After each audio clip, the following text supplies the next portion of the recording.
Mabuti na lang at late siya nagising.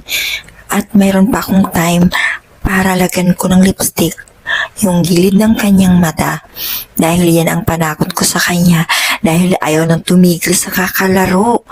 Puro na lang cellphone maghapon. Ayaw na talaga siyang mapigilan. Kaya ang naisip ko, at napanood ko lang din ito dati, itry ko to kung effective. Kaya, ayan, magigising na siya. Sobrang nag-iingat talaga ako. A danger. There's the tweet from Donald Trump. A danger. And even aiming to respond to something that is so egregiously a lie. To do something of mine, getting down in the mud.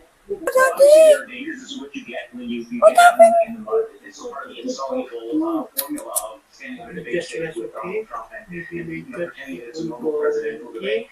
And you said before they tune in because they want to see the president. I hope that's true. I wonder how many people tune in because they want to see. Hindi naman siya umiyak pero parang sobrang nalungkot siya. Nag-iisip siya kung napaano na yung mata niya. Parang natakot nga siya. So, yung ginawa ko ay napaka-effective. Ayan. So, sabi namin wag na siyang maglaro ng games maghapon. Nakinig naman siya at talaga namang sobrang effective yung ginawa ko sa kanya. Nakakatakot nga naman pagka ganito na ang mata.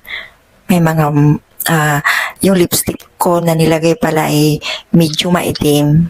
Kaya ayan yung kulay niya. So nakakatakot nga naman pagka ganito na ang mata mo. Ayan, kaya sobrang effective talaga.